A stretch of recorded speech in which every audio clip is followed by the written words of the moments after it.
జోయాస్ proprietary ayurvedic medicine అందమైన ఒత్తైన చుట్టూ జోయాస్తోనే సాధ్యం.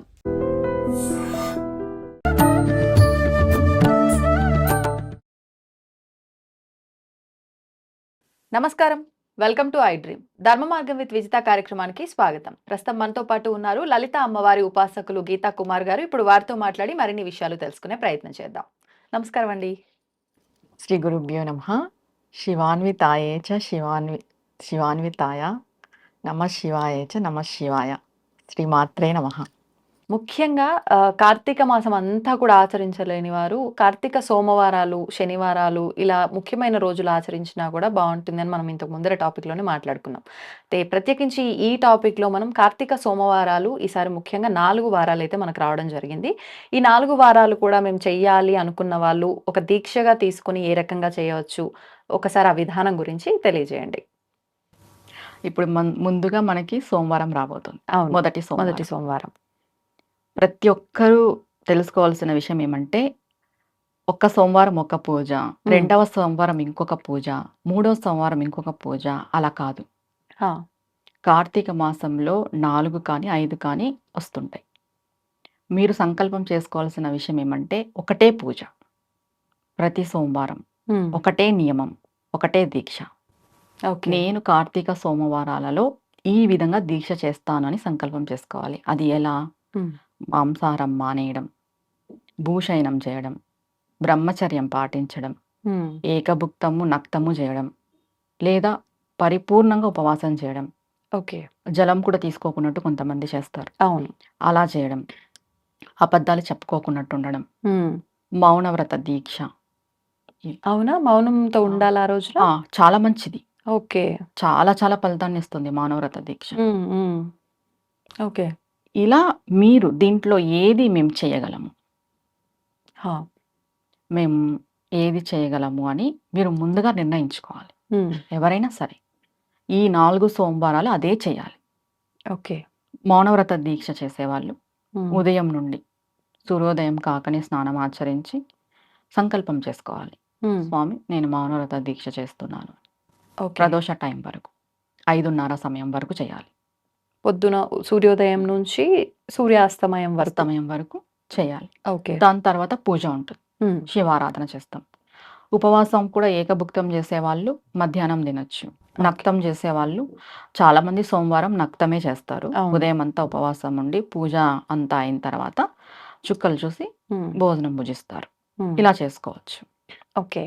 సోమవారాలు పూజ చేసుకోవాల్సిన వాళ్ళు, శివారాధన చేయవలసిన వాళ్ళు ఉదయం ఖచ్చితంగా విష్ణువుకి చేయాలి. ఇది కార్తీక దామోదర మాసం కాబట్టి ఖచ్చితంగా సోమవారం అయినా కూడా శివుడికి అని అనుకోకుండా విష్ణువుకి కూడా పూజ చేసుకొని సాయంత్రం ప్రదోష టైంలో శివలింగం ఉంటే పంచామృత అభిషేకం. ఇంట్లో శివలింగం పెట్టకూడదు అంటారు, పెట్టుకోవచ్చు అంటారా? ఏ సందేహము లేకోకుండా పెట్టుకోవచ్చు. శివారాధన చెయ్యని ఇల్లు కానీ, శివారాధన చెయ్యని ఊరు కానీ శ్మశానంతో సమానం. పెట్టుకోకూడదు అనేదే లేదు. మీరు చిన్నది పెట్టుకుంటారా, పెద్దది పెట్టుకుంటారా, అది మీ ఇష్టం. ఇప్పుడు మామూలుగా ఇంట్లో బొటికిన వేలంతానే పెట్టుకోవాలి అని చెప్తారు, అలా అయినా పెట్టుకోవచ్చు. శివ సాలగ్రామాలు ఉంటాయి, బాణలింగేశ్వరులు ఇప్పుడు దొరుకుతున్నారు కదా, అలా పెట్టుకోవచ్చు. ఓకే. ఏంటంటే సాయంత్రం ప్రదోష టైంలో పంచామృత అభిషేకం చేసుకోవచ్చు. లేదు మేము పంచామృత అభిషేకం చేసుకోలేము, శుద్ధ జలంతో అభిషేకం చేసుకోవచ్చు. తర్వాత విభూది జలంతో చేసుకోవచ్చు. ముందుగా శివుడికి ఇష్టమైనది విభూది జలంతో చేసినా చాలు. తర్వాత పూజ ఎలా చేయాలి? శివాష్టోత్తరము, రుద్రము, నమ్మకము, చవకము ఇవన్నీ చేస్తూ ఉంటారు. అలాగే బిల్వ అష్టోత్తరం కూడా చదవాలి. కార్తీక మాసంలో బిల్వ అష్టోత్తరం చాలా చాలా మంచిది చేసుకుంటే, శివాష్టోత్తరంతో పాటు. దానికి 108 బిల్వపత్రి పెట్టుకోవాలి. ఇంకొకటి ఈ ముందుగా చెప్పాల్సిన విషయం ఏమంటే, బిల్వపత్రిని మనం 11 సార్లు ఉపయోగించుకోవచ్చు. అంటే ఒకసారి చాలా మళ్ళీ ఇప్పుడు ఇవాళ మనం పూజ చేస్తాము, రేపటి రోజు దాన్ని వాటర్లో కడిగేసి మరి మనం ఉపయోగించుకోవచ్చు. అలా 11 సార్లు 11 రోజులు ఉపయోగించుకోవచ్చు. బిల్వపత్రికి ఆ శక్తి ఉంది. ఓకే. ఈరోజు ఉపయోగించాము, తీసేయాలి, ఆ! అది వాడకూడదు, నిర్మాల్యం అనేది లేదు బిల్వపత్రికి. ఓకే. 11 సార్లు ఉపయోగించుకోవచ్చు హుహుహుహు. మనం. నిజంగా కొత్త విషయం విన్నా. హ్మ్. ఉపయోగించుకొని బిల్వ అష్టోత్తరం హ్మ్. చదువుకోవాలి. చాలామంది కొంతమంది కోరికల మేరకు చేస్తుంటారు అవును. శివారాధన. వాళ్ళ సంకల్పం చెప్పుకొని హ్మ్. పాలతో చేసేవాళ్ళు పాలతో అభిషేకం చేసుకోవచ్చు. పాలతో చేస్తే ఒక ఫలితం ఉంటుంది. హ్మ్. పెరుగుతో చేస్తే ఒక ఫలితం ఉంటుంది. విడివిడిగా ఇంకా విడివిడిగా. పంచామృతాలు ఇలా కలపకుండా. ఫలితాలు పక్కన పెట్టేసి హ్మ్. మనం శివుడి యొక్క సాయుధ్యం పొందాలి అంటే, శివానుగ్రహం పూర్తిగా మనకి లభించాలి అంటే, మనస్ఫూర్తిగా మీరు శుద్ధ జలం సమర్పించినా ఆయన స్వీకరిస్తాడు. ఆ! ఈ కార్తీక మాసంలో ఇంకా ప్రత్యేకించి శివానుగ్రహం ఉంటుంది గాబట్టి, అవును. శుద్ధ జలంతో చేసినా కూడా హ్మ్. ఆయన స్వీకరిస్తాడు. మనల్ని అనుగ్రహిస్తాడు. ఓకే. ఇప్పుడు అంటే చాలా మందికి మనం ఎంత చెప్పినా ఏ ద్రవ్యంతో చేస్తే ఏం ఫలితం వస్తుందనే ఒక అది క్లారిటీ తెలిస్తే వాళ్ళకున్న సమస్యను బట్టి కొంచెం ఇంకా అలా ఈ చేసుకోగలుగుతారేమో కదా! కలియుగంలో ఎక్కువ అవును. ఆర్థికంగానే మనం చూస్తున్నాం గాబట్టి, అవును. ఆర్థిక సంక్షోభం చూస్తున్నాం గాబట్టి, శివుడికి చెరుకు రసంతో హ్మ్.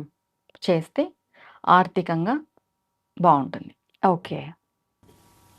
ఇంకా విభూదితో చేయటం వల్ల? విభూతితో చేయడం వల్ల శివ సాయుధ్యం పొందగలం మనం. హుహు. ఇప్పుడు విభూది కూడా జలంలో కలిపి చేస్తారు. విడిగా కూడా చేస్తారా? విడిగా కూడా 2 చేస్తారు. రకాలుగా చేసినా అదే 2 ఫలితం రకాలుగా ఉంటుందా? చేయొచ్చు. హ్మ్. ముందుగా మనం శివుడికి అభిషేకం స్టార్ట్ చేసే ముందు హ్మ్. విభూది శివలింగం పైన ఉంచే స్టార్ట్ చేయాలి. ఇది విభూది అభిషేకం. ఫస్ట్ శుద్ధ జలమే మనం హ్మ్. శివుడి పైన అవును. పోస్తాం. హ్మ్. శివుడికి సమర్పించేది శుద్ధ జలమే. అవును. కాబట్టి ముందుగా మనం విభూది శివలింగం పైన ఉంచి, దాని హ్మ్. తర్వాత అభిషేకం చేయాలి శుద్ధ జలంతో. దాని ఆహా! తర్వాత పాలతో, పెరుగుతో చేసుకోవచ్చు. ఓకే.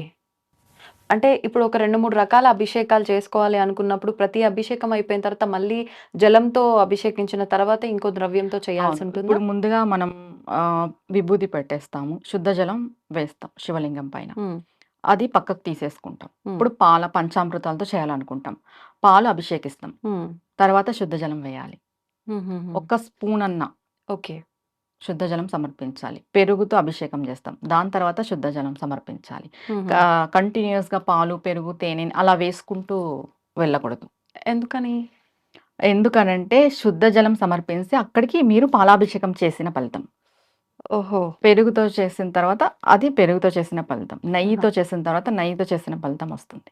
ఓకే. ఓకే. సెపరేట్ హ్మ్. ఫలితంగా వస్తుంది. హ్మ్. అన్నీ కలిపి వేస్తే రాదు. ఆహాహా! దానికి మధ్యలో శుద్ధ జలాన్ని సమర్పించాలి అంటారు. ఓకే. ఇవేవి మేము చేసుకోలేము, మాతో అవ్వదు అనుకుంటే హ్మ్. శు నార్మల్ గంగా జలం సమర్పించినా కూడా హ్మ్. ఆయన స్వీకరిస్తారు. కొంచెం విభూది పెట్టేసి, ఒక హ్మ్. బిల్వపత్రి పెట్టేసి, గంగ వేసినా కూడా ఆయన స్వీకరిస్తారు. ఓకే. ముందుగా భక్తి అనేది ప్రధానం. ఇక్కడ ప్రధానం. మనం ఎంత వైభవంగా చేస్తాము, హ్మ్. ఎన్ని అభిషేకాలు చేస్తాము, ఎన్ని పండ్ల రసాలు ఉపయోగిస్తాము అనేది కాదు. హ్మ్. మనకి శివుడి యొక్క అనుగ్రహం కలగాలి అంటే భక్తి. ఓకే. మన మనస్సు నిండా శివుడు నిండిపోయి ఉండాలి. హ్మ్. అవును. అప్పుడు ఖచ్చితంగా శివానుగ్రహం కలుగుతుంది. హ్మ్. మనం ఎన్ని చేసినా కూడా మన మనస్సులో భక్తి లేనప్పుడు ప్రయోజనం వృధానే. లేదు. అవును. ఇప్పుడు ఈ బిల్వ పత్రాలతో ఆరాధిస్తున్నప్పుడు గూడా చాలా మందిని చూస్తుంటాము. కొంతమంది ఇలా పెడుతూ ఉంటారు. కొంతమంది తిరిగేసి పెడుతూ ఉంటారు పత్రాన్ని. హ్మ్.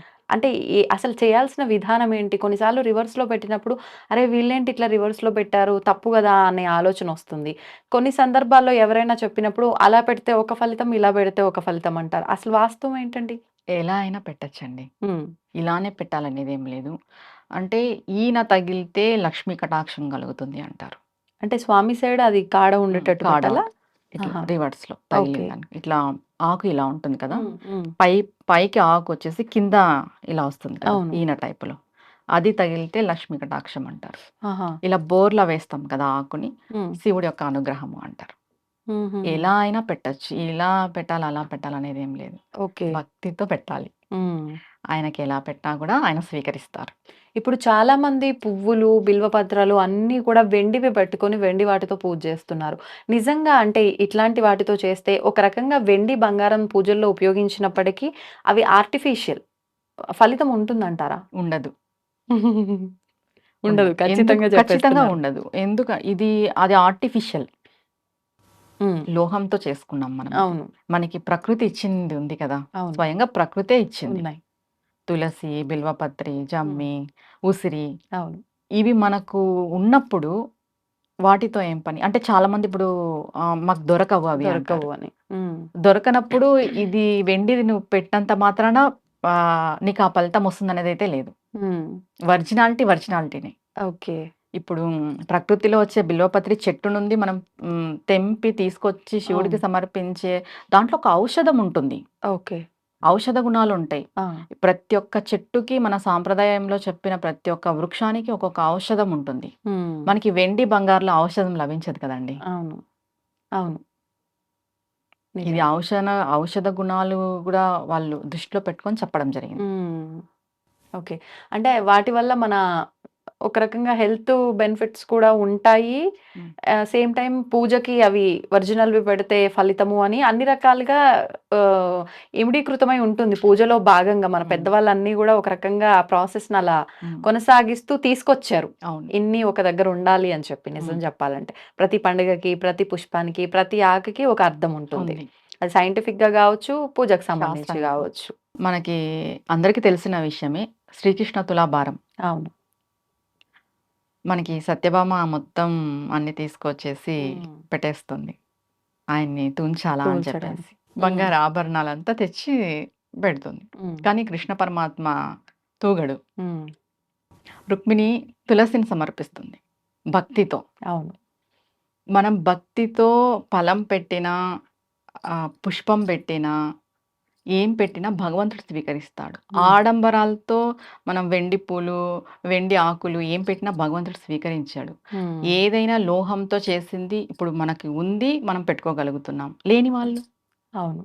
ప్రకృతి ఇచ్చిందే కదా అవును. ఉపయోగించుకోవాల్సింది.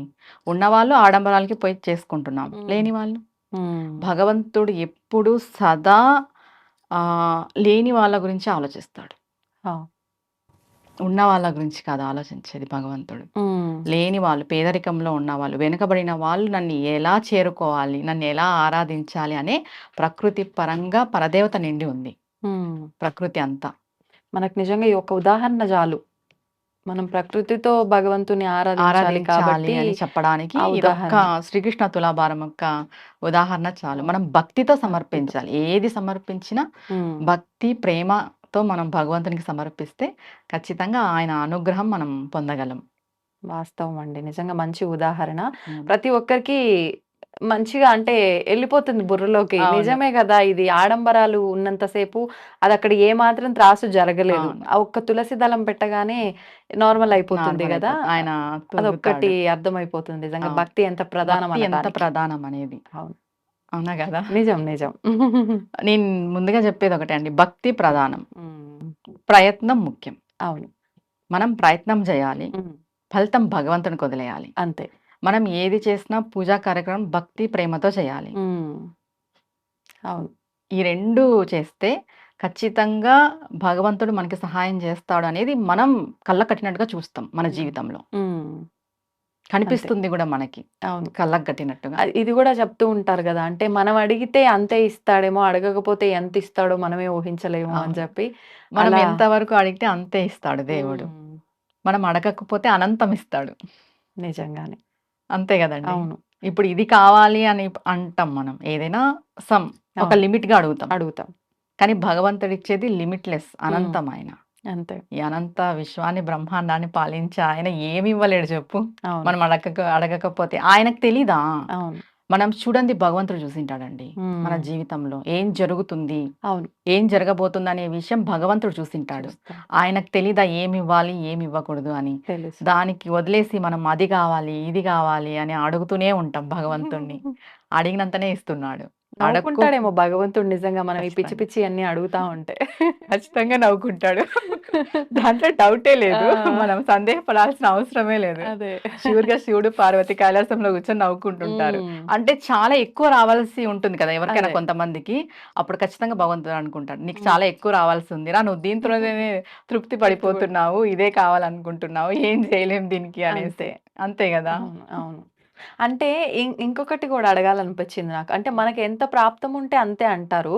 మరి మనకి ఎంత ప్రాప్తం ఉందో అంతే వస్తుందేమో మనం అడిగినా, అడగకపోయినా. అడగకపోయినంత మాత్రాన ప్రాప్తంలో లేనిది ఏమైనా ఎక్కువగా వస్తుందా? అంటే ఏం చెప్పొచ్చు? హ్మ్. సరే. ఎంత ప్రాప్తమో అంత. హ్మ్. ఇది వాస్తవం. ఎంత ప్రాప్తమో అంత అన్నప్పుడు మనం ఏమి చేయకపోయినా ఆ ప్రాప్తంలో ఉండేది మనకొస్తుంది. అవును.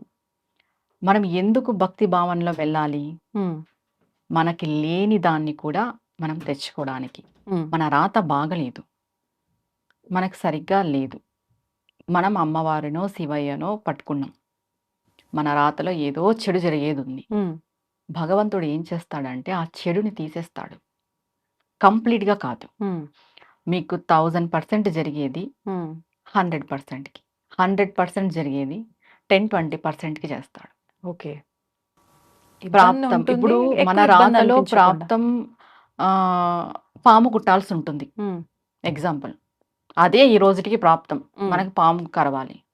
భగవంతుడి యొక్క భక్తిలో మనముంటే, భగవంతుని యొక్క పాదాలు మనం పట్టుకుంటే, తేలో, చీమో, జర్రో కరిచేలా చేస్తాడు. హుహు. ఇప్పుడు చాలామంది వితండవాదం చేసేవాళ్ళు మనకు రాసుండేదే జరిగినప్పుడు మనం ఎందుకు ఇవి ఎందుకు చేయాలి? అవును. అవును. అవెందుకు చేయాలి అంటారు కదా! హ్మ్. మనం చేయాల్సిన దాన్ని ఎందుకు చేస్తున్నాము అంటే, మన కర్మను తగ్గించుకోవడానికి చేస్తున్నాం. హ్మ్. పెద్ద పెద్ద గండాలుండొచ్చు మన అవును. జీవితంలో. వాటిని భగవంతుడు తగ్గిచ్చేస్తాడు. ఓకే. మన భక్తి అనేది తగ్గిచ్చేస్తుంది. హ్మ్. అంటే వాటి జరిగాయి యొక్క అలా జరుగుతాయి. కాపోతే ఎక్కువ కష్టాలు ఎక్కువ పడుతూ ఇది వెళ్ళాల్సింది కొంచెం లేకోకున్నట్టు. సులువుగా అంటే వెళ్ళడం మనకు కోసం. అర్థమైపోతుంది. ఇది ఇంకోలా జరిగింటే ఏమవ్వు మన హ్మ్. జీవితము అని. అవును. అది అనిపిస్తుంది. భగవంతుడు మనకి అనిపించేలాగా చేస్తాడు. హ్మ్. అప్పుడు అనిపిస్తది. ఆ! దేవుడున్నాడు. మేము దీని నుండి బయట పడిపోయినాం. అవును. ఆ నిజం. ఇంకోలా జరక్కోకున్నట్టు కాపాడేవాడే భగవంతుడు. హ్మ్. మనం ఈ పూజలు, వ్రతాలు, నోములన్నీ వాటి కోసమే చేస్తాము. తర్వాత మోక్షం. అవును. ప్రతి ఒక్కరు గూడా అండి సామాన్య ప్రజలతో పాటు దేశం ఉన్నవాళ్ళు, సాధకులు, హ్మ్. అనుష్ఠాన పరులు ప్రతి ఒక్కరూ 5 భిక్షలడగాలి భగవంతుడిని. ఏమేమండి? మొదటిది విద్యా భిక్ష. హ్మ్. మనం ఏ దాంట్లో ఉంటామో దాంట్లో మనం నేర్చుకునేదుంటుంది. జ్ఞానం ఏ ఒక రకంగా పనిలో దానికి ఉంటామో సంబంధించి. మనం జ్ఞానం టీచర్ అయితే టీచరు, లాయర్ అయితే లాయరు, పోలీస్ దానికి తగ్గట్టు మనం నేర్చుకోవాలి. రూల్స్ అవును. అండ్ రెగ్యులేషన్స్ ఉంటాయి. అవునవును. మనం తెలుసుకోవాలి. హ్మ్. జ్ఞానం. మనం పై ప్రమోషన్స్ పొందాలన్నా, పైకి ఎదగాలన్నా జ్ఞానం అనేది చాలా ఉండాలి. ఇంపార్టెంట్. విద్యా భిక్ష. హ్మ్. 2 వచ్చేసి ధన భిక్ష. హ్మ్. ధనం. చేసిన పనికి ప్రతిఫలమా? హ్మ్. ధన భిక్ష. ఓకే. ఎందుకంటావా ఈ కలియుగంలో ఖచ్చితంగా ధనం పైన నడుస్తుంది. ధనం మూలం ఇదం జగత్ అని అన్నారు. అవును. అది. హ్మ్. హ్మ్. ఆరోగ్య భిక్ష. ఆ! ఆరోగ్యం లేనిదే ఎన్నున్నా గూడా ఎన్ని ఉన్నా, ఎంత కోట్లు సంపాదిచ్చినా అవును. ఆరోగ్యం లేనిదే ఏమి చేసుకోలేం. హ్మ్. 4 కామ్య భిక్ష. హ్మ్. మన కామ్యము. మనం అనుకున్న పనులు సకాలంలో నెరవేరాలి. ఆ! టైం దాటి నెరవేరినా కూడా ఏం ప్రయోజనం ఉండదు. కొన్ని అవును. పనులు. నిజమే అండి. కొన్ని పనులు. ఇప్పుడు ఒక పెళ్లి పెట్టుకున్నాము ఆ హ్మ్. డేట్‌కి.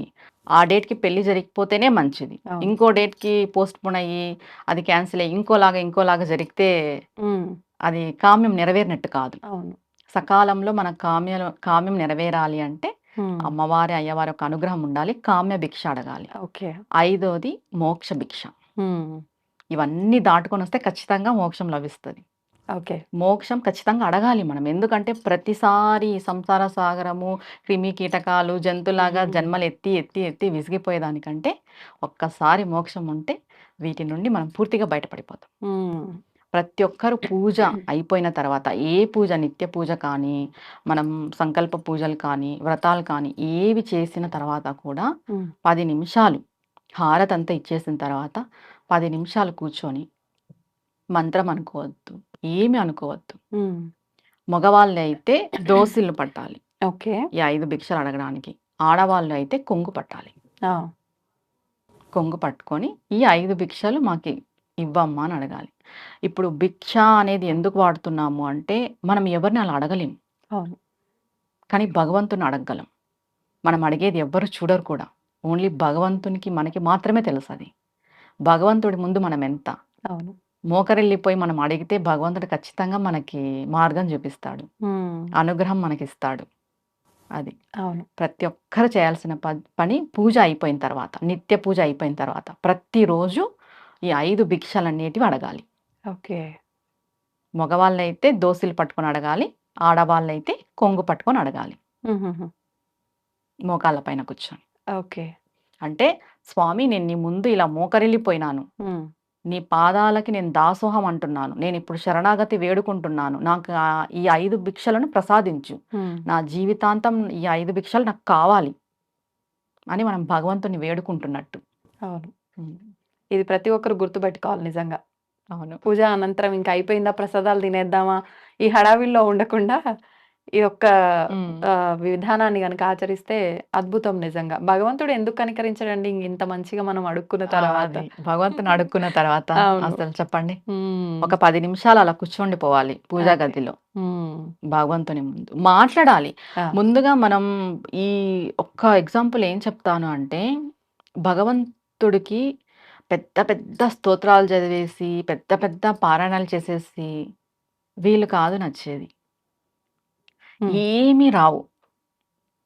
వాళ్ళ బుద్ధి చాలా మంచిగా ఉంటది. హ్మ్.